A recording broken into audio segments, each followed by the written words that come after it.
আমি কয়েকটা যে সুপারিশমালা এখানে বলতে চাচ্ছি যে রেভিনিউয়ের ক্ষেত্রে অর্থাৎ রাজস্বের ক্ষেত্রে কয়েকটা খাত, অনেক ধরনের খাত আছে। মূল মূল খাত এখন যেগুলো আর কি খুব দ্রুতই করা যায় সেগুলো হচ্ছে যে আপনার ডিজিটাল অর্থনীতি থেকে সম্পদ কর এবং সম্পদ করের মতো ইত্যাদি অন্যান্য উৎস থেকে নতুন নতুন উৎস, এবং বর্তমানে আমরা শুনছি যে সরকার ক্রিয়েটিভ সৃজনশীল অর্থনীতির দিকে মনোযোগ দিচ্ছে। তো এই সমস্ত এই ধরনের নতুন নতুন করের উৎস অনুসন্ধান করতে হবে। কর জাল বিস্তারের পাশাপাশি কর জালটাকে প্রসারিত করা একদিকে, অন্যদিকে নতুন উৎস খুঁজে বের করা।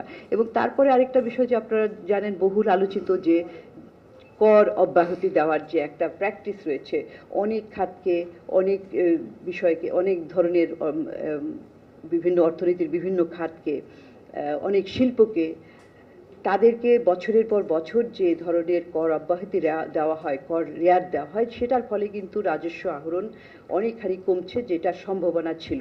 তো সেগুলো তো আস্তে আস্তে এগুলোকে স্ট্রিমলাইন করতে হবে, এগুলোকে বন্ধ করতে হবে।